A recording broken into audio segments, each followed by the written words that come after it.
Hello viewers, আসসালামু আলাইকুম ওয়া রাহমাতুল্লাহি ওয়া বারাকাতুহু। আজকে আপনাদের সামনে উপস্থিত হয়েছি আরেকটা নতুন বিষয় নিয়ে।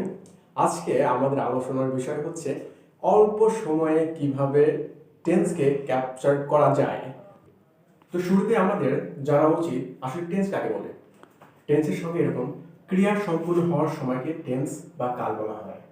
সুতরাং আমরা জানি যে টেন্স প্রধানত তিন ভাগে ভাগ করা যায়: present tense, past tense, future tense, বর্তমান কাল, অতীতকাল এবং ভবিষ্যৎকাল। আমরা জানি প্রত্যেকটা টেন্সকে আবার চারটি ভাগে ভাগ করা যায়। তো আমরা কিভাবে দ্রুত এই 12টা টেন্সকে অতি সহজেই আমরা অতি অল্প সময়ে কিভাবে ক্যাপচার করতে পারি সেই ধারণা আপনাদেরকে আজকে দেওয়া হবে। প্রথমে আমরা দেখি present indefinite tense. Present indefinite tense কাকে বলে? আমরা জানি যে কোনো কাজ বর্তমানে হচ্ছে বা চলছে এরকম বোঝালে সেগুলোকে প্রেজেন্ট ইনডিফিনিট টেন্স বলা হয়। বাংলায় চিনিবার উপায়, বাংলা ক্রিয়ার শেষে অন্তত অ, এ, তে ইত্যাদি থাকে এবং স্ট্রাকচার ধরা হয় সাবজেক্ট প্লাস ভার্ব প্লাস ভার্বের শেষে এস বা এস এবং অবজেক্ট। ভার্বের শেষে এস বা এস যুক্ত হবে। আমরা এটা পার্সন অনুসারে আমরা এটা আমাদের দেখতে হবে। থার্ড পারসন সিঙ্গুলার নাম্বার শেষে অবশ্যই ভার্বের শেষে এস বা এস যুক্ত করতে হবে। আমরা কয়েকটা एग्जांपल দেখে নিই। আই প্লে ফুটবল, এটা হচ্ছে প্রেজেন্ট ইনডিফিনিট টেন্স।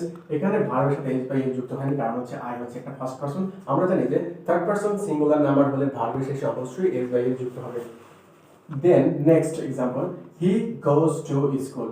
এখানে দেখেন ভার্বের শেষে এস বা এস যুক্ত হয়েছে, কারণ এখানে he third person singular number, সেজন্য ভার্বের শেষে এস বা এস যুক্ত হয়েছে। নেক্সট আরেকটা एग्जांपल দেখব আমরা।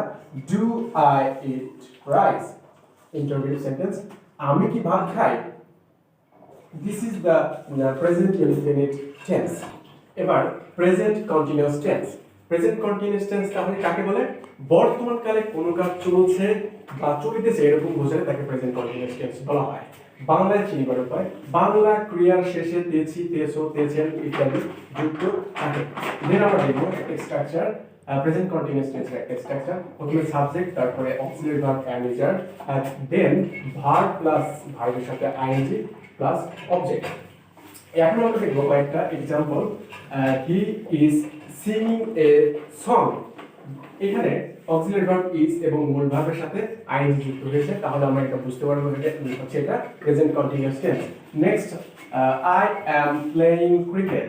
এখানে সাহায্যকারী ভার্ব অ্যাম এবং মূল ভার্বের সাথে আইএনজি যুক্ত হয়েছে, তাহলে আমাদের অবশ্যই বুঝতে হবে এটা present continuous tense. Then we are winning the match.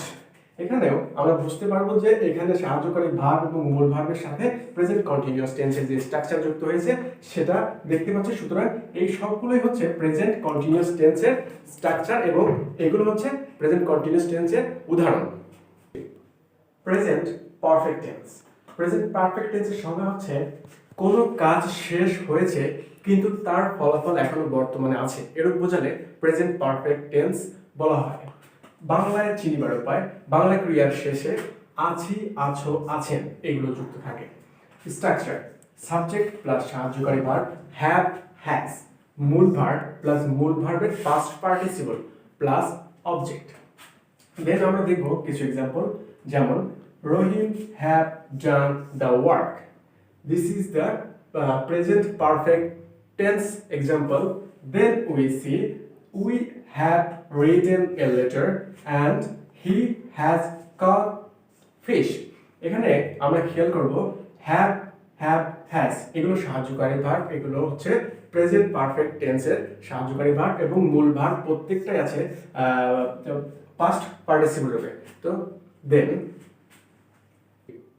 Present perfect continuous tense. আগে জানতে হবে প্রেজেন্ট পারফেক্ট কন্টিনিউয়াস টেন্স সংজ্ঞা কি। কোনো কাজ পূর্বে আরম্ভ হয়েছে কিন্তু বর্তমানে এখনো চলছে, এরকম চলতেছে, চলছে এরকম বোঝালে প্রেজেন্ট পারফেক্ট কন্টিনিউয়াস টেন্স বলা হয়। স্ট্রাকচার সাবজেক্ট প্লাস সাহায্যকারী verb have been, has been plus মূল ভার্ব, মূল ভার্বের সাথে আইএনজি এবং then since for plus object. Since for কোথায় হবে? পয়েন্ট অফ টাইম এর ক্ষেত্রে ফর এবং পিরিয়ড অফ টাইম এর ক্ষেত্রে সিন্স ব্যবহার করতে হবে। Then example, I have been doing this work for weeks. For weeks, this point of time. Then Nila has been suffering since Sunday. Nila has been, this is the auxiliary verb from present perfect continuous tense এবং ভার্বের শেষে ING যুক্ত হবে, সেটাও present continuous টেন্সের structure আমরা দেখতে পেয়েছি। সিন্স হচ্ছে পিরিয়ড অফ টাইম বুঝিয়েছে, সেজন্য এখানে সানডে পিরিয়ড অফ টাইম বোঝানোর কারণে এখানে সিন্স ব্যবহার করা হয়েছে। পাস্ট ইনডিফিনিট টেন্স, অতীতকালে কোনো কাজ ঘটছিল এরূপ বোঝালে পাস্ট ইনডিফিনিট টেন্স বলা হয়। বাংলা চিনিবার উপায়, বাংলা ক্রিয়া শেষে ল লাম ত তাম এগুলো থাকবে। স্ট্রাকচার সাবজেক্ট প্লাস ভার্বের past part, past form plus object. Then আমরা দেখব example, I went there, went এর গো, ওয়েন্ট গান, এটা হচ্ছে ওয়েন্টটা হচ্ছে পাস্ট ফর্ম, সুতরাং এটা হচ্ছে past indefinite tense. We on the game, এই অনটা হচ্ছে পাস্ট ফর্ম, সুতরাং এটা হচ্ছে past indefinite tense.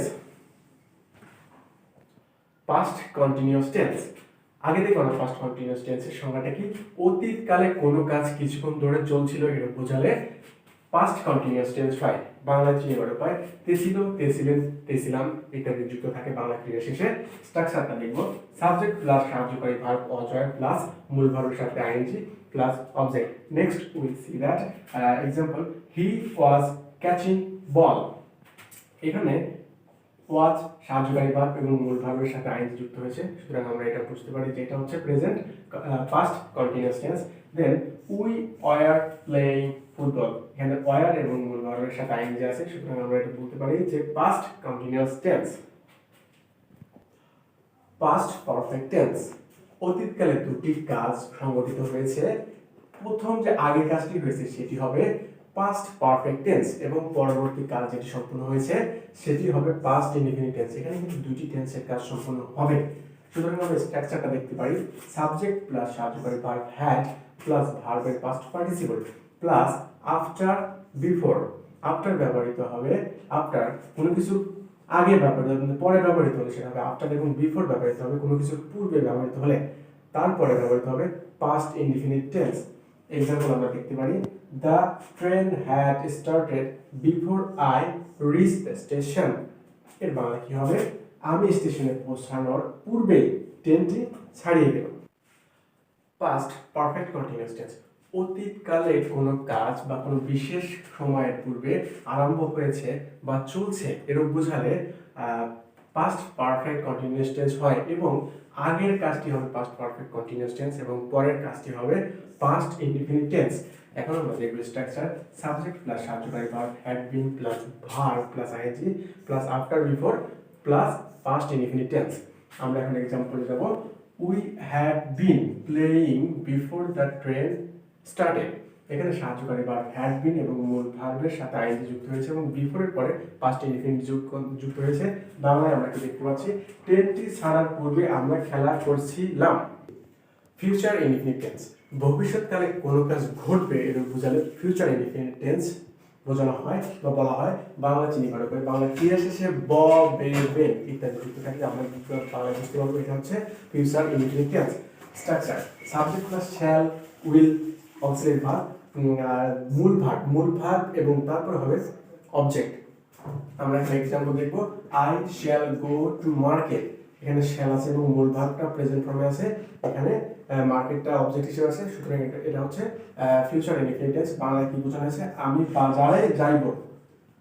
Future continuous tense, ভবিষ্যৎকালে কোনো কাজ হতে থাকবে এরূপ বোঝালে ফিউচার কন্টিনিউয়াস টেন্স ব্যবহার করা হয়। বাংলা চিনিবার উপায়, বাংলা ক্রিয়া শেষে তে থাকিব, তে থাকিবে, তে থাকিব ইত্যাদি থাকলে আমরা বাংলায় বুঝবো এটা হচ্ছে future continuous tense. Structure subject plus shall be plus will be সাহায্যকারী ভার্ব হিসেবে ব্যবহৃত হবে এবং মূল ভার্বের সাথে ING plus object. Example, I shall be doing the work. এটা হচ্ছে শ্যাল বি সাহায্যকারী ভার্ব এবং মূল ভার্বের সাথে আইএনজি যুক্ত হয়েছে। বাংলা কি হচ্ছে, আমি কাজটি করিতে থাকিব। এটা হচ্ছে ফিউচার কন্টিনিউয়াস টেন্স উদাহরণ। টেন্স, ভবিষ্যৎকালে কোনো নির্দিষ্ট কাজ হয়ে থাকবে এরূপ বোঝালে আগের কাজটি হবে ফিউচার পারফেক্ট টেন্স এবং পরের কাজটি হবে ফিউচার ইনডিফিনিট টেন্স অথবা প্রেজেন্ট ইনডিফিনিট টেন্স। এখন আমরা দেখব structure, subject plus shall have plus will have plus ভার্বের past participle plus after plus before and then future indefinite অথবা প্রেজেন্ট ইনডিফিনিট যে কোনো একটা টেন্স ব্যবহার করলে হবে। এখন আমরা দেখব example, I shall have done the work before father comes. এখানে আমরা প্রথমটা শ্যাল হ্যাভ ডান, এখানে আমরা প্রথমটা ব্যবহার করেছি ফিউচার পারফেক্ট টেন্স এবং পরবর্তীটা ব্যবহার করেছি আমরা প্রেজেন্ট ইনডিফিনিট টেন্স। বাংলাতে কি বোঝানো হয়েছে, বাবা আসার আগে আমি কাজটি সেরে রাখবো। ফিউচার পারফেক্ট কন্টিনিউয়াস টেন্স, ভবিষ্যৎকালে কোনো কাজ চলতে থাকিবে এরূপ বুঝালে প্রথম বা আগের কাজটি হবে future perfect tense, future perfect continuous tense, এবং পরের কাজটি হবে ফিউচার ইনডিফিনিট টেন্স অথবা present indefinite tense. Structure, subject plus shall have been, will have been, এগুলো হচ্ছে সাহায্যকারী ভার্ব প্লাস ভার্ব প্লাস ভার্বের সাথে আইএনজি প্লাস আফটার বিফোর, দেন আমাদের ব্যবহার করতে হবে ফিউচার ইনডিফিনিট টেন্স অথবা প্রেজেন্ট ইনডিফিনিট টেন্স। এখন আমরা দেখব একটা structure, he will have been studying at Oxford before he will get degree. সে ডিগ্রি পাওয়ার পূর্বে অক্সফোর্ডে, সে ডিগ্রি পাওয়ার পরে বা পূর্বে অক্সফোর্ডে পড়তে যাবে। Thank you very much. আজকে আমরা নতুন একটা জিনিস নিয়ে উপস্থিত হয়েছি। তো আপনাদের যদি ভালো লেগে থাকে please like, comment and share করবেন, অ্যান্ড প্লিজ সাবস্ক্রাইব করতে ভুলবেন না। Thank you very much.